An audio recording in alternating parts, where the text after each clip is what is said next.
चलिए, good evening class. तो बेटा आज का हम सेगमेंट स्टार्ट करते हैं and this is the financial management chapter number 9 और ये हमारा यूनिट 1 है बेटा।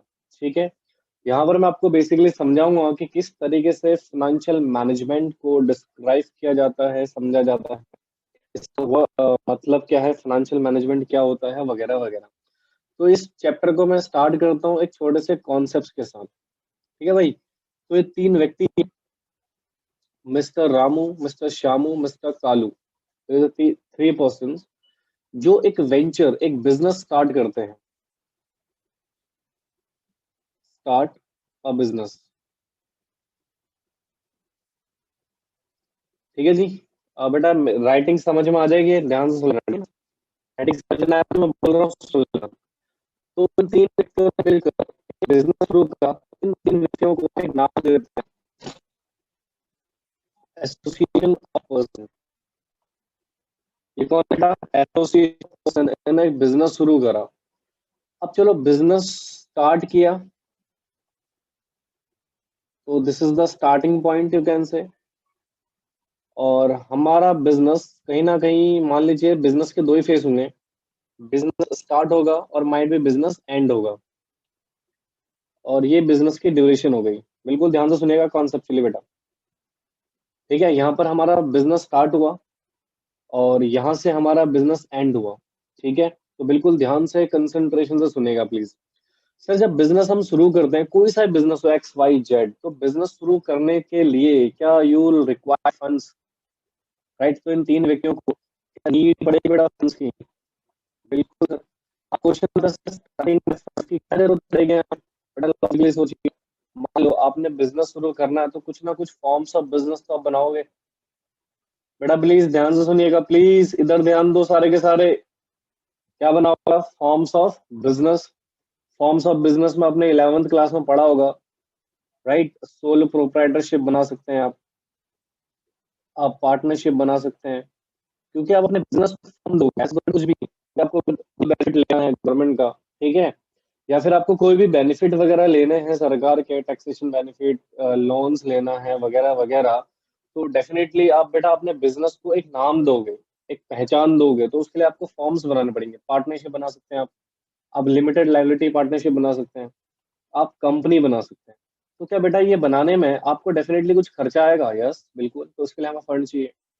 दूसरा, अब बिजनेस शुरू हो रहा है, पहली रिक्वायरमेंट तो ये बेटा, बिजनेस हमने बना लिया सर, हमने कंपनी बना ली, हमने एलएलपी बना ली, हमने पार्टनर बना ली, जो भी बनना था हमने बना लिया। ठीक है ना?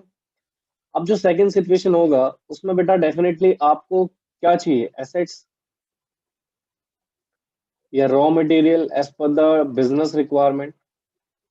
देखो एसेट्स तो लगभग सभी बिजनेस को रिक्वायरमेंट होती है बेटा, राइट? और रॉ मटेरियल उन्हीं बिजनेसेस को रिक्वायरमेंट होती है, तो कहीं ना कहीं हमारे किस में indulge होते हैं? हाँ जी, मैन्युफैक्चरिंग में। ठीक है, अब ध्यान सुनेगा, बिजनेस हमारा स्टार्ट हुआ, हमने ये सब चीजें परचेस करी है, अदर और भी कोई भी हमारी जो रिक्वायरमेंट्स उनको सारी समझ गए। अब तक ना ये सारी चीजें हमने अरेंज कर ली, फंड अरेंज कर लिया, सब कुछ अरेंज कर लिया। अब हमारा बिजनेस का प्रोसेस शुरू हो गया। तो ये बिजनेस चल रहा हमारा, हमने गुड्स, चाहे हम गुड्स प्रोवाइड कर रहे हो, चाहे हम सर्विस प्रोवाइड कर रहे हो, ठीक है, तो हमारा बिजनेस चल पड़ा। अब इस बिजनेस के गुड्स को चलाने के लिए, बिजनेस को कॉन्टिन्यूसली करने के लिए बेटा, रन करने के लिए, हमारा बिजनेस स्मूथली रन कर सके, बिजनेस प्रॉपरली चल सके, उसके लिए क्या विल नीड? फाइनेंस। बिल्कुल सर। यहाँ भी फाइनेंस की पड़ती है सर। जब बिजनेस शुरू करा तो हमें फंड की जरूरत थी। जब हमने बिजनेस चलाना स्टार्ट करा, अगर मैं चाहता हूँ मेरा बिजनेस कैसे चले बेटा? स्मूथली। कैसे चले बेटा? स्मूथली। अगर मेरा बिजनेस चले, मैं चाहता हूँ मेरा बिजनेस स्मूथली चले, किसी भी तरह की रुकावट मेरे बिजनेस में ना आए, तो मुझे क्या चाहिए? फाइनेंस की रिक्वायरमेंट होती है। ठीक है सर।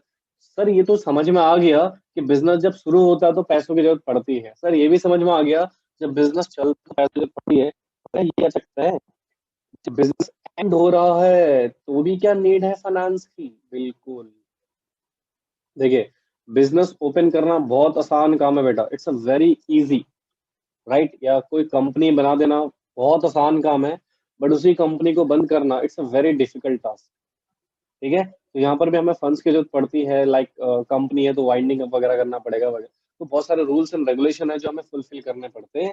इस चीज में डिटेल को नहीं समझा सकता बेटा, क्योंकि इसको समझाने के लिए डेफिनेटली मुझे आपको कुछ बेसिक वर्ड समझाने पड़ेंगे। तो इतना समझ लेना, जब हम बिजनेस एंड करते हैं तो भी बेटा बिजनेस को वाइंड अप करने के लिए, बिजनेस को खत्म करने के लिए हमें कुछ पैसों की रिक्वायरमेंट होती है। क्रेडिट्स को पैसा देना है, लिक्विडेटर को पैसा देना है, राइट? तो एजेंसीज को पैसा देना, जिन जिनसे पैसा ले रखा है उनको वापस भी तो करेंगे, राइट? तो ये कुछ प्रोसेस है, यानी कि कहने का मतलब सर ये है, ये पूरा कॉन्सेप्ट समझाने का मेरा मतलब ये था बेटा कि हम जब भी कोई बिजनेस शुरू करते हैं तो वहां पर हमें किस चीज की जरूरत होती है? फाइनेंस की। और इस फाइनेंस को ही बिजनेस का, दैट इज बिजनेस का बेटा ब्लड कहा जाता है, ठीक है? Life blood. यानी कि अगर बिजनेस में फाइनेंस नहीं है तो बिजनेस प्रॉपरली हमारा स्मूथली नहीं चल पाएगा। तो यही बेटा सारे टॉपिक्स हम इस चैप्टर में पढ़ने वाले हैं कि फाइनेंस क्या है, फाइनेंस को कैसे अरेंज करना है, फाइनेंशियल मैनेजमेंट का क्या रोल है फाइनेंस को अरेंज करने में, वगैरह वगैरह वगैरह। तो बहुत सारी चीजें हम इस चैप्टर में डिस्कस करने वाले हैं। छोटा सा बेसिक सा डिस्क्रिप्शन, एक छोटा सा बेसिक सा कॉन्सेप्ट कि बिजनेस में फाइनेंस की क्यों नीड है, वो चीजें हमने यहाँ पर ऑब्जर्व करी है। ठीक है जी, आई होप सो बेटा आपको समझ में आया हो। प्लीज इसका स्क्रीनशॉट ले लीजिएगा, लिखने में टाइम वेस्ट मत करना बेटा। जहाँ पर मैं बोला स्क्रीनशॉट लेना तो स्क्रीनशॉट ले लेना, ठीक है? बाद में इसको नोट कर लेना। तो इसको स्क्रीनशॉट ले लीजिए। अगर किसी स्टूडेंट को कोई डाउट है, प्लीज रेज योर डाउट। आप अपना डाउट मेरे से पूछ सकते हैं फटाफट से। चलिए, तो ये बेसिकली बेटा हमने डिस्कस किया कि एक कॉन्सेप्ट क्या होता है फाइनेंशियल मैनेजमेंट का। तो फटाफट से हेडिंग डालिए, this is the topic financial management. Financial management, चलिए हेडिंग डालिए फटाफट से, फाइनेंशियल मैनेजमेंट। और इसके बारे में डिस्कस करते थे कि फाइनेंशियल मैनेजमेंट का बेसिक रोल क्या है। कहते हैं फाइनेंशियल जो मैनेजमेंट है, अच्छा मैं मैनेजमेंट शॉर्ट में लिख रहा हूं, आप प्लीज पूरा लिखिएगा। Management is concern with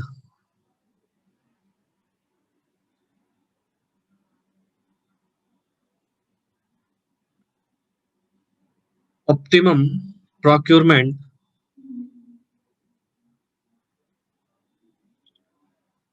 and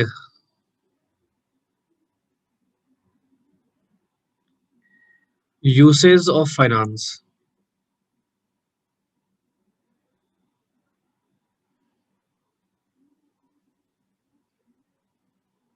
देखो भाई, अब जरा ध्यान से सुनना। इस जो पॉइंट लिखा हुआ है, इस पॉइंट को हम समझेंगे। छोटी सी डेफिनेशन है बेटा ये, तो फटाफट से आपने इसको लिख लेना है और बिल्कुल इधर ध्यान से देखना है। अभी मैंने आपको एग्जांपल प्रीवियसली जो डिस्कस किया था हमने, उसी एग्जांपल को हम आगे कंटिन्यू करते हैं, ठीक है?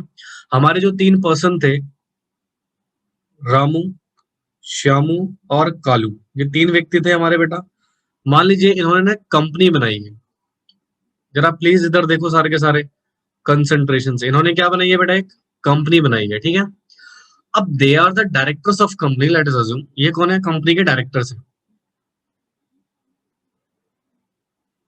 और इनको बिजनेस आगे चलाना है, राइट? अब ध्यान सुनिएगा, अब इनको बिजनेस चलाना है तो इन्होंने बोला यार देखो भैया हमें बिजनेस करना है, किसी भी चीज का बेटा एक्स वाई जेड का बिजनेस इन्हें करना है। और इन्होंने बोला यार हमें जो फंड्स की रिक्वायरमेंट है ना, हमें जो फंड्स की रिक्वायरमेंट है वो है 1000 करोड़ की। इन्होंने बोला कि यार हमें ना 1000 करोड़ रुपए चाहिए। अब क्वेश्चन ये आता है, सर 1000 करोड़ रुपीस कहां से आएगा, राइट? और एक बार आपने फंड्स रिसीव कर लिया, जो भी सोर्स आपने सिलेक्ट किया, तो भैया उसका यूटिलाइजेशन भी तो करना है। ऐसा तो नहीं ना बेटा कहीं पर भी आप बिजनेस को फंड्स लेकर आए, कहीं पर भी आपने इन्वेस्ट कर दिया। तो इसका मतलब सर यहाँ पर 2 बातें हमें देखनी है। एक तो ये पैसा आएगा कहां से, फ्रॉम वेयर। दूसरा हमें देखना है भैया इन्वेस्ट कहाँ होगा, ठीक है जी? आएगा कहां से, और अगर मैं बोलूं तो जाएगा कहाँ, इन्वेस्ट कहाँ होगा, फंड्स कहाँ से आएगा और फंड्स कहाँ जाएगा, ठीक है जी? अब जरा ध्यान सुना, इसके ऊपर 2 चीजें क्रिएट हो गई। सर कहां से आएगा मतलब इसका कोई ना कोई सोर्स तो होगा जी, है ना? सर कहाँ जाएगा मतलब इन्वेस्ट कहाँ होगा। यहां पर हम जनरली क्या देखेंगे, इसका इन्वेस्टमेंट कहाँ होगा। तो यहाँ पर हम देख रहे हैं फाइनेंस का सोर्स क्या होना चाहिए, और यहाँ पर हम देख रहे हैं कि भैया फाइनेंस कहाँ पर इन्वेस्ट होगा, वो जो फंड्स हमने कलेक्ट करा फ्रॉम द डिफरेंट सोर्सेस वो कहाँ पर होगा। अब जरा ध्यान सुनिएगा प्लीज। सर ये जो हमने सोर्स देखा, क्या देखा बेटा, ये सोर्स। तो इसमें बेटा आपका जो इक्विटी शेयर्स हो सकते हैं, आपने डेफिनेटली इन सारे वर्ड्स से आप बेटा फैमिलियर हैं ऑलरेडी, ठीक है। इक्विटी शेयर्स हो सकते हैं आपके, प्रेफरेंस शेयर्स हो सकते हैं, मैं शॉर्ट में लिख रहा हूँ, डिवेंचर्स हो सकते हैं। इन सारे वर्ड्स को आप जानते हैं बेटा अच्छे से। डिवेंचर हो सकते हैं और दैट इज योर बैंक से पैसा ले सकते हैं बेटा आप, या कोई और फाइनेंशियल इंस्टीट्यूशन से एक्सेट्रा। इनकी बहुत सारे सोर्सेस हैं जिनसे हम फंड्स इकट्ठा कर सकते हैं। और दूसरा, हम कहाँ इन्वेस्ट करें, यानी कि यहाँ पर हम इन्वेस्टमेंट डिसीजन लेते हैं कि किस बिजनेस में, किस प्रोजेक्ट में, किस एसेट्स में हमें इन्वेस्टमेंट करनी चाहिए। तो यानी कि सर यहाँ पर जनरली सबसे पहले मैं बात क्या कर रहा हूँ, पैसा कहाँ से आएगा, प्रोक्योरमेंट। क्या डिसीजन ले रहा हूँ बेटा मैं यहाँ पर, प्रोक्योरमेंट का, कि फंड्स कहाँ से आएगा, फ्रॉम वेयर। दूसरा मैं डिसीजन कर रहा हूँ भैया यूसेज कैसे करूंगा उस फंड्स का, ठीक है जी। तो सबसे पहले मैं क्या डिसाइड कर रहा हूँ कि फंड्स कहाँ से आएगा, प्रोक्योरमेंट बोलते हैं बेटा इसको, ठीक है। दूसरा मैं कह रहा हूँ भैया कहाँ इन्वेस्ट होगा, दैट इज यूसेज। और ये जो डिसीजन लिया जाता है, दिस ऑल डिसीजन सॉरी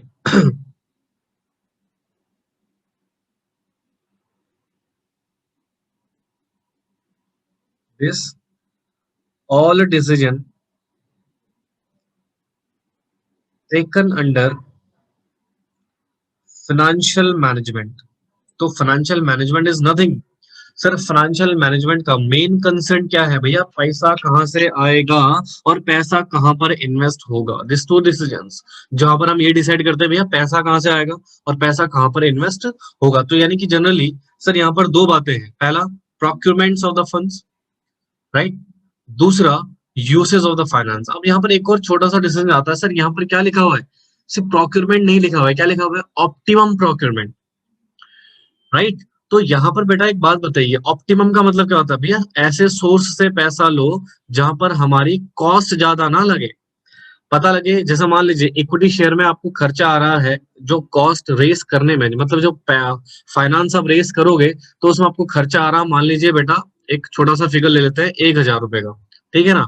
और आप बैंक से अगर पैसा लेते हो तो वहीं पे आपको 500 रुपए का खर्चा आता है। तो इसका मतलब आप किससे लो, जहां पर आपको खर्चा कम हो रहा है, दैट इज ऑप्टिमम प्रोक्योरमेंट। ऐसा नहीं कहीं से फाइनेंस मिल रहा है तो उठा लिया, कॉस्ट देखी नहीं, तो this is called optimum procurement. तो ये बेसा बेटा छोटा सा बेसिक सा कॉन्सेप्ट है फाइनेंशियल मैनेजमेंट का, राइट, कि हमें किस तरीके से फाइनेंस को प्रोक्योर करना है और दूसरा किस तरीके से उस फाइनेंस का यूटिलाइजेशन करना है। तो financial management is nothing, is just a concept which basically concerned with the what, optimum procurement of the finance and as well as you can say also uses of the finance in proper manner, ठीक है। तो these two decisions basically taken under the financial management. I hope so आपको समझ में आया हो, clear हुआ बेटा। किसी को डाउट है प्लीज यू कैन रेज, इसका स्क्रीनशॉट ले लेना या लिख लेना, व्हाटएवर।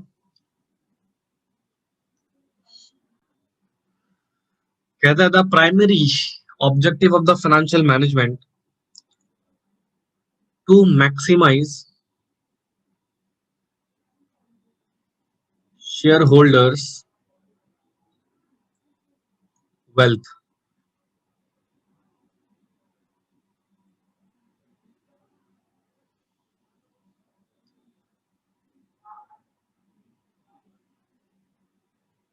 ठीक है जी। तो सर ये शेयर होल्डर वेल्थ क्या होती है, जिसका मतलब होता है बेटा means maximization of the market price, या यू कैन से वैल्यू, या आप इसको कह सकते हो प्राइस ऑफ इक्विटी शेयर्स,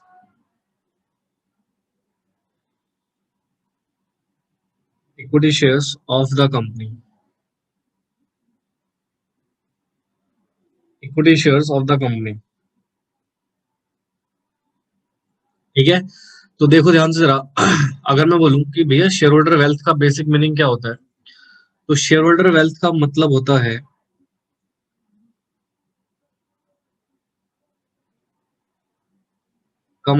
बेटा number of equity shares multiply by price of equity shares। ठीक है जी। तो जनरली ये इंक्रीज कब होगा, यानी कि मैक्सिमाइज ज्यादा कब होगा,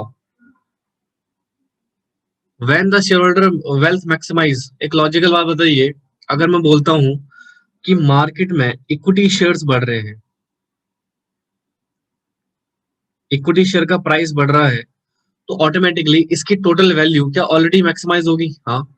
मान लीजिए एक छोटा सा इलिस्ट्रेशन कर लेते हैं, मान लो मेरे पास 100 शेयर्स थे कंपनी के, राइट। कंपनी का शेयर जो था वो 20 रुपए का था और ये बढ़ के 2000 हो गया, राइट। सबसे पहले मेरे पास 100 शेयर्स थे, तो मेरी वेल्थ कितनी थी? 2000। यस और नो? जैसे ही मार्केट में, बेटा देखो, नंबर ऑफ इक्विटी शेयर्स तो आज भी मेरे पास 100 ही है, मार्केट में प्राइस बढ़कर कितना हो गया? 20,000, सॉरी 2000। तो मेरी जो टोटल वैल्यू होगी वो क्या 2 लाख की हो गई? अब देखिए, मेरी 2000 की वैल्यू थी और वो एकदम से इंक्रीज हो गई 2 लाख की हो गई। सॉरी, कितने की हो गई बेटा? 2 लाख की। तो इसको बोलते हैं बेटा maximisation of shareholder wealth. क्या बोलते हैं जी? Maximisation of shareholder wealth. This is called maximisation of shareholder wealth. समझ आया जी आपके? तो जो प्राइमरी ऑब्जेक्टिव है हमारे फाइनेंशियल मैनेजमेंट का, यानी कि जो फाइनेंशियल मैनेजर है और जो मैनेजमेंट को संभाल रहा है, इनका प्राइमरी ऑब्जेक्टिव क्या होता है?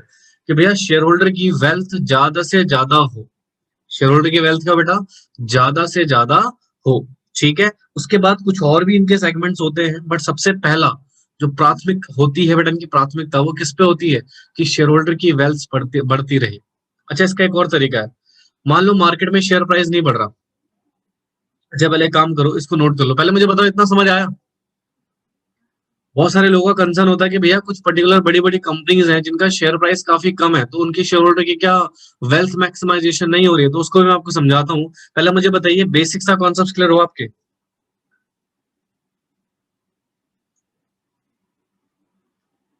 ठीक है, इसको स्क्रीनशॉट ले लो या नोट कर लो, वट स्क्रीनशॉट ले लो फटाफट से इसका।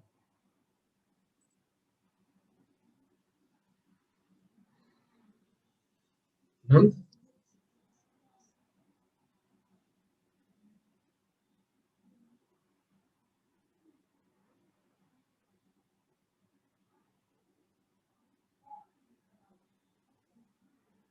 ठीक है। अच्छा, ध्यान सुना, एक छोटा सा एग्जांपल, ये बहुत सारे स्टूडेंट्स ने मेरे से पूछा हुआ है, तो जरा इनका डिस्कस कर लेते हैं। ठीक है, मैं कुछ यहाँ पर कंपनीज के नाम लेता हूँ। एसबीआई, आपने नाम सुना होगा बेटा इसका। आईसीआईसीआई बैंक, आपने इसका नाम भी सुना होगा। ठीक है। एमआरएफ, आपने इसका नाम भी सुना होगा। ठीक है। और तीन ही कंपनी बहुत है। अब जरा ध्यान सुनिएगा, इस कंपनी का जो मार्केट में शेयर प्राइस चल रहा है वो 330 के अराउंड है। बेटा ये दिस इज नॉट एग्जैक्ट, आप गूगल पे सर्च करके देख सकते हैं एग्जैक्ट क्या चल रहा है, बट मैं आपको ऑन एन एवरेज बता रहा हूँ। ठीक है। और इसका शेयर प्राइस चल रहा है मार्केट में 560, और इसका मार्केट में शेयर प्राइस चल रहा है मान लो 65,000। मान लो कि इसका है ही इतना। ठीक है, अब जरा ध्यान सुनिएगा प्लीज। सर, तो अगर मैं बोलूं, आपसे अगर क्वेश्चन पूछूं, एक जनरल सा क्वेश्चन, मुझे बताओ कौन सी कंपनी है जिसका शेयर प्राइस बहुत ज्यादा है, और क्या मैक्सिमम जो शेयर होल्डर वेल्थ होगी वो कौन सी कंपनी की सबसे ज्यादा होगी? हाँ जी बेटा, मैक्सिमम शेयर होल्डर वेल्थ कौन सी कंपनी की सबसे ज्यादा होगी? MRF, ICICI bank, SBI. Right, obvious ही बात है। आप लोग नॉर्मली शेयर प्राइस को देखकर क्या बोलेंगे? सर एमआरएफ है, जिसका शेयर प्राइस बहुत ज्यादा है। तो डेफिनेटली जब शेयर प्राइस इतना ज्यादा है, ठीक है बेटा, आप एसबीआई किस बेसिस पे बोल रहे हो? ठीक है, जब एमआरएफ का शेयर प्राइस इतना ज्यादा है तो डेफिनेटली क्लियर कट हमें दिख रहा है कि भैया इस पर्टिकुलर कंपनी के शेयर होल्डर की वेल्थ बहुत ज्यादा, मैक्सिमम मल्टीपल मल्टीपल हुई है 65,000, राइट। जबकि आपने देखा होगा कि फेस वैल्यू किसी भी शेयर्स की 1 से 10 रुपए तक के बीच में होगी, उससे ज्यादा हो ही नहीं सकती है। बट यहाँ पर एक छोटा सा प्रश्न ये रेज होता है, क्या सर ऐसा भी होता है कि शेयर प्राइस बढ़ रहा है इसका मतलब सर इनकी शेयर होल्डर की वेल्थ नहीं है? इनकी नहीं है। क्वेश्चन तो ये रेज होता है ना। हाँ जी गगन बेटा, आपका रिप्लाई नहीं आया। एसबीआई को आपने किस बेसिस पे कोट किया, एग्जाम्पल दो।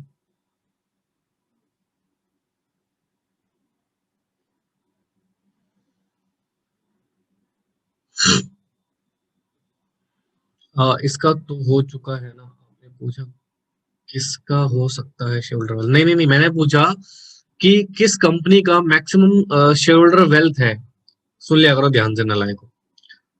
और फिर अगर उसके बाद तो फिर आपको एग्जांपल ये कोट करना चाहिए था, अगर आप इसका सबसे ज्यादा है इसके बाद, एमआरएफ के बाद। खैर जो भी, इधर देखो, share holders wealth. Share holder wealth generally हमने क्या पढ़ा था सर, इक्विटी शेयर्स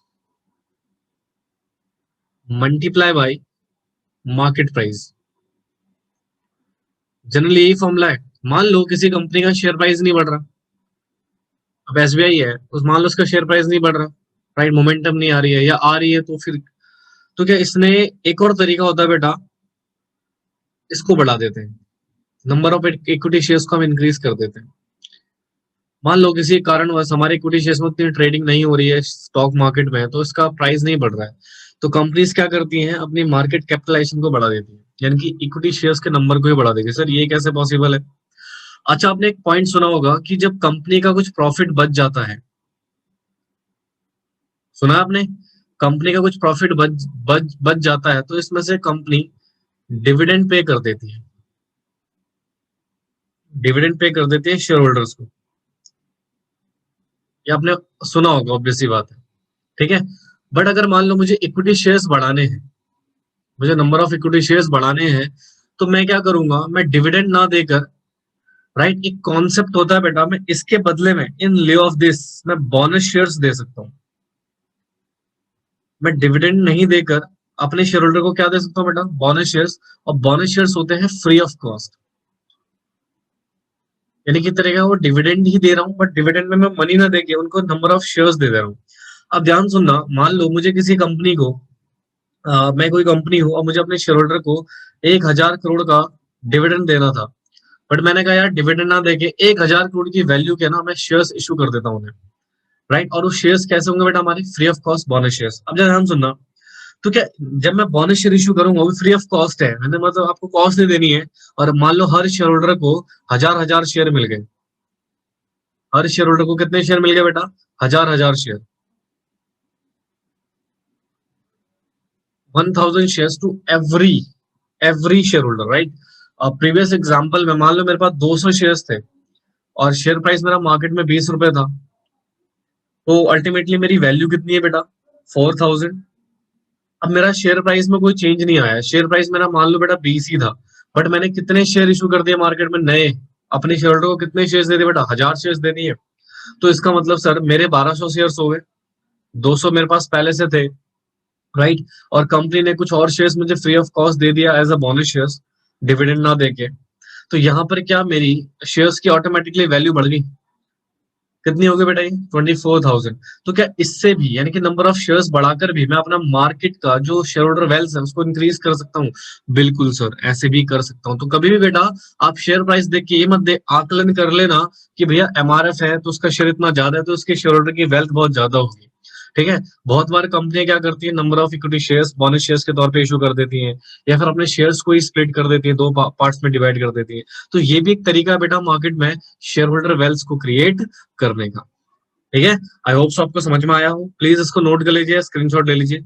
और अगर किसी स्टूडेंट को कोई डाउट है तो प्लीज आप पूछ सकते हैं, एनीवन, मोस्ट वेलकम।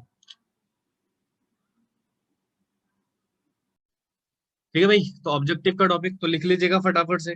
जनरली हमने क्या देखा, चलिए लिखिए फटाफट से।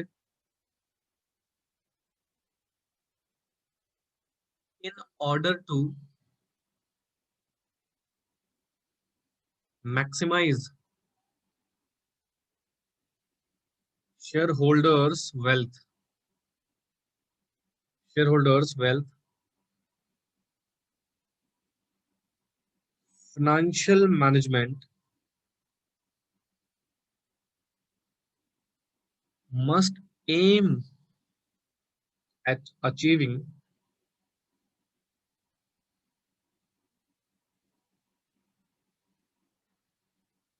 achieving the following specific objective.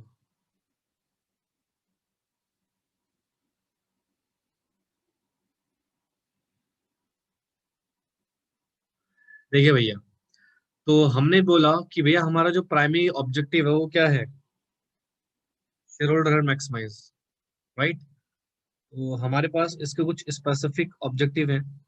तो सबसे पहला है ensuring availability of sufficient funds at a reasonable cost।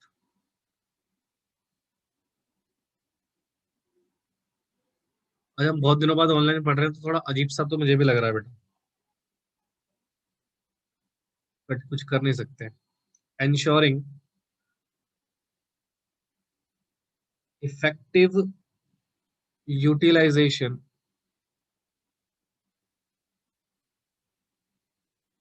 of such funds।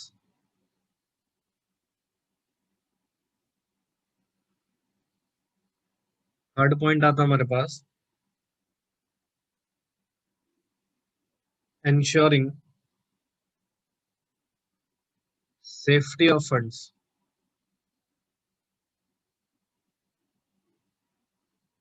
Fourth आता है बेटा हमारे पास avoiding idle finance।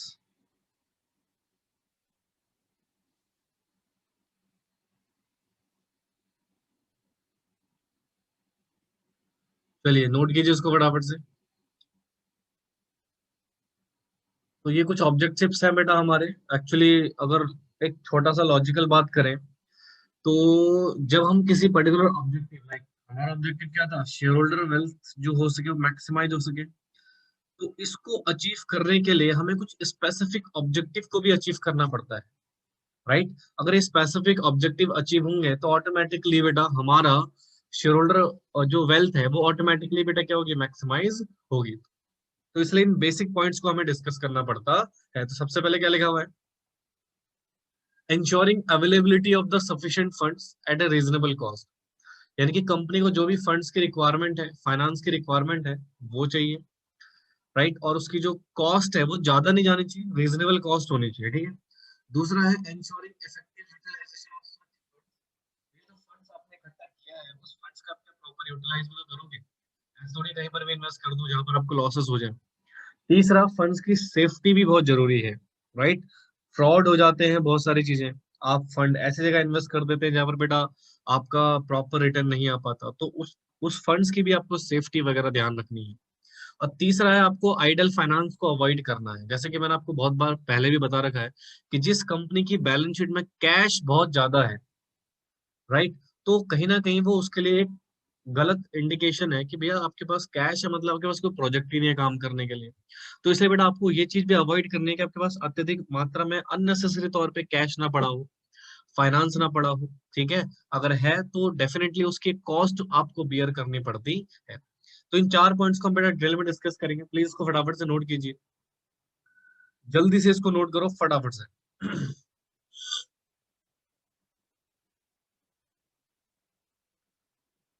हो गया।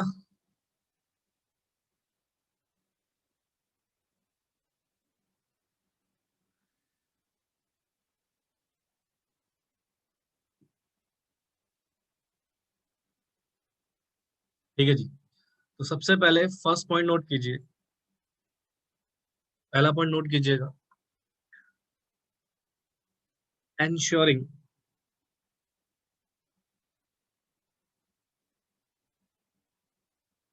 availability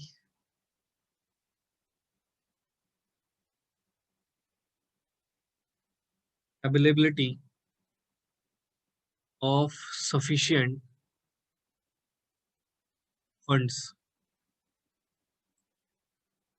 at a reasonable cost।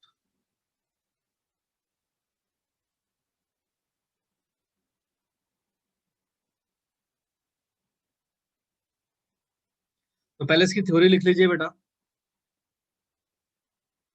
whenever required sufficient funds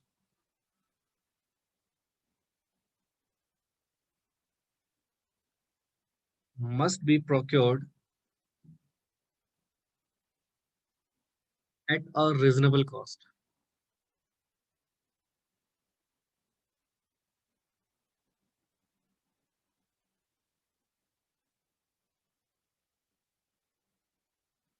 Keeping the risk under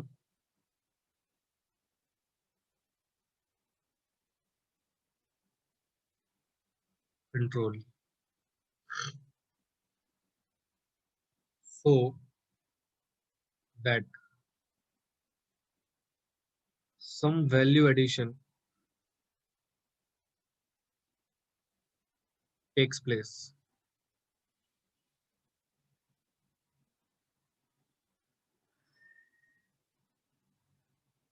चलिए अब जरा फटाफट से ध्यान सुना प्लीज, अगर जिनका नोट नहीं हुआ है कोई बात नहीं बेटा, स्क्रीनशॉट ले लेना, बट पहले इधर देख लो बिल्कुल ध्यान से कि हम क्या पढ़ रहे हैं, क्या समझ रहे हैं, ठीक है। इसको मैं एक एग्जांपल से आपको समझाता हूँ कि ये बेसिक पॉइंट क्या है। 2 मिनट बिल्कुल कंसंट्रेशन से आप यहाँ देखेंगे, प्लीज इधर देखिए। मान लो एक कंपनी है, वही हमारी जो कंपनी चलती आ रही थी बेटा, रामू श्यामू और कालू की, ठीक है। इन्होंने बोला कि भैया मुझे पैसा चाहिए कितना, 1,000 करोड़ का, यानी कि मुझे कितने फंड्स की रिक्वायरमेंट है बेटा, 1,000 करोड़ रुपीज की।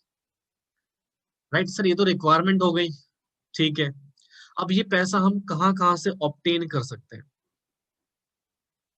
अब ध्यान सुनना, मान लो ये पैसा जो आप इन्वेस्ट करोगे, आपने मान लो पहले ही सोच लिया था, ऑब्वियस सी बात है, तभी तो आपने बताया कि आपको कितना पैसा चाहिए। आपको एक गवर्नमेंट प्रोजेक्ट में इन्वेस्ट करना है। मान लो आपने कहा इन्वेस्ट करना है बेटा, गवर्नमेंट प्रोजेक्ट में, प्लीज ध्यान से सुनिएगा बिल्कुल, गवर्नमेंट प्रोजेक्ट में इन्वेस्ट करना है। अब जब गवर्नमेंट प्रोजेक्ट में इन्वेस्ट करना है, तो मान लीजिए गवर्नमेंट से जो आपको रिटर्न मिल रहे हैं वो 20% के रिटर्न मिल रहे हैं।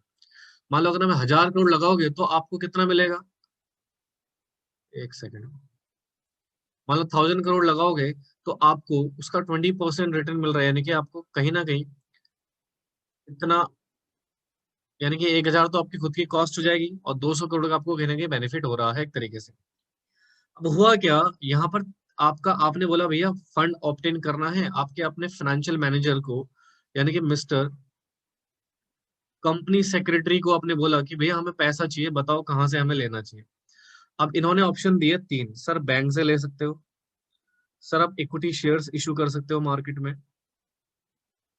सर आप डिवेंचर्स से पैसा लेकर आ सकते हैं, राइट, या एक और सोर्स लेते हैं बेटा, प्रेफरेंस शेयर्स, ठीक है। तो उन्होंने कहा सर ये कुछ सोर्स है जिनसे आप पैसा इकट्ठा कर सकते हो। मैंने कहा ठीक है भैया, लेकिन मेरे को कॉस्ट कितनी आ रही जरा ये भी तो बता दो। तो मैंने कहा भैया बैंक जो है वो इंटरेस्ट चार्ज कर रहा है 16% के रेट के हिसाब से, ठीक है। और इक्विटी शेयर इशू करने में मेरे को लगभग लगभग खर्चा आ रहा है, सारा खर्चा मिला के वो 150 करोड़ का खर्चा आ रहा है। इक्विटी शेयर इशू करने में बेटा बहुत बड़ा टास्क होता है, फ्लोटेशन कॉस्ट बहुत ज्यादा आती है इक्विटी शेयर्स में। मैंने कहा भैया डिवेंचर में इशू करूंगा तो डिवेंचर इशू करने की जो मेरे को कॉस्ट तो ज्यादा नहीं आ रही है, मान लो 10 करोड़ में डिवेंचर इशू करने की कॉस्ट आ रही है, प्लस इसमें जो इंटरेस्ट जाएगा वो 9% का इंटरेस्ट जाएगा पर एनम हमारे डिवेंचर होल्डर्स को।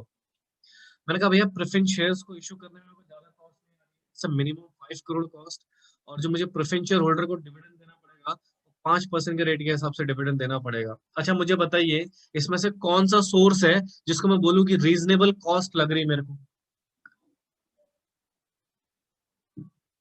हाँ जी बेटा, बताइए जरा, कौन सा सोर्स है जिससे मुझे फंड्स इकट्ठा करना चाहिए। One answer I received, preference shares, second also preference shares,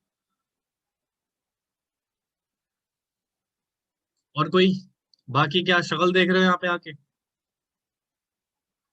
preference shares,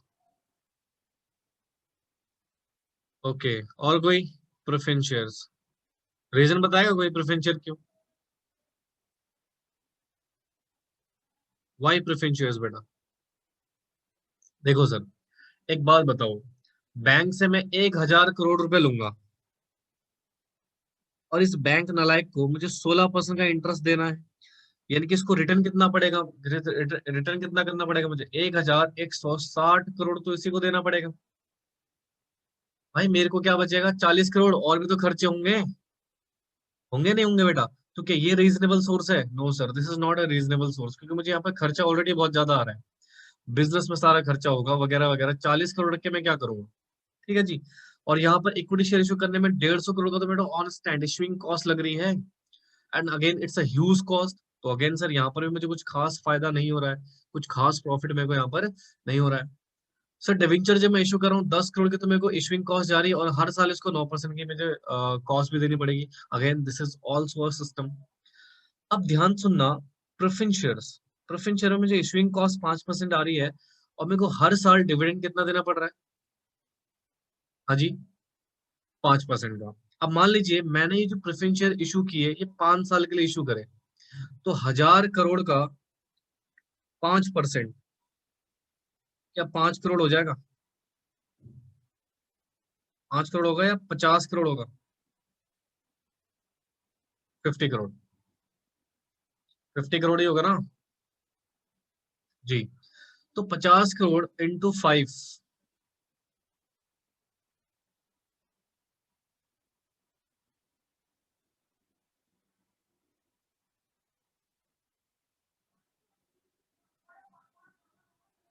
कौन कह रहा था भैया प्रेफरेंस शेयर से पैसा मंगा लो? 5 साल के लिए प्रेफरेंस शेयर इशू करे, 5% का डिविडेंड दे रहा हूँ हर साल,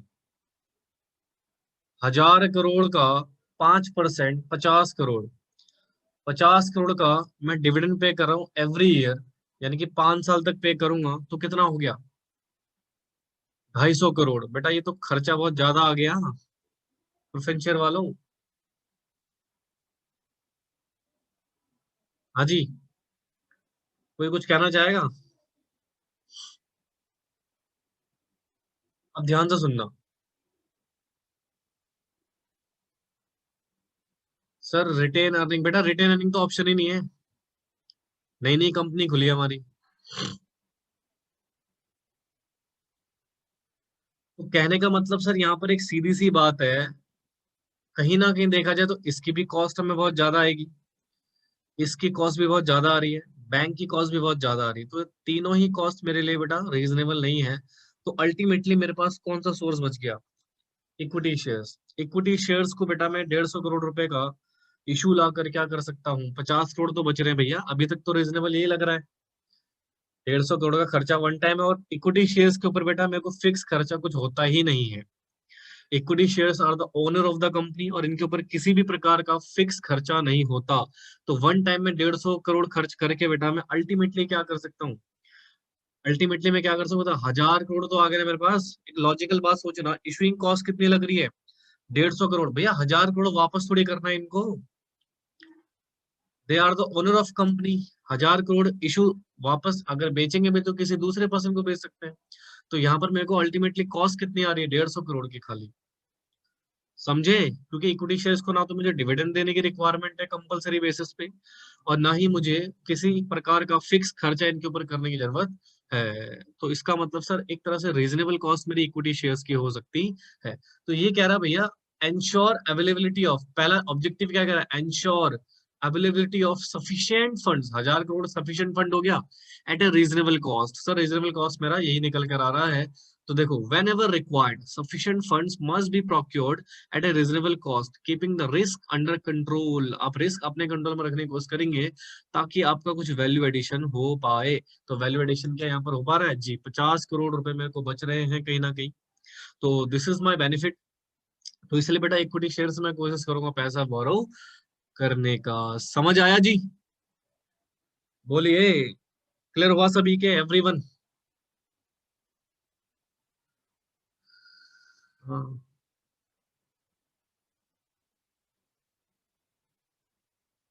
चलिए बहुत बढ़िया, बहुत बढ़िया। तो this is the first point which we have done.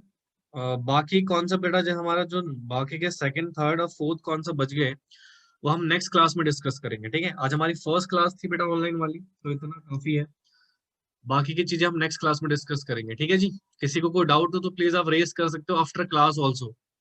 आप व्हाट्सएप पे पूछ सकते हैं, मेरे से कॉल करके पूछ सकते हैं, राइट, बट पूछ लेना अगर समझ में नहीं आया हो तो। इसका स्क्रीनशॉट ले लो फटाफट से, ठीक है जी। चलिए मिलते हैं आपसे नेक्स्ट क्लास में।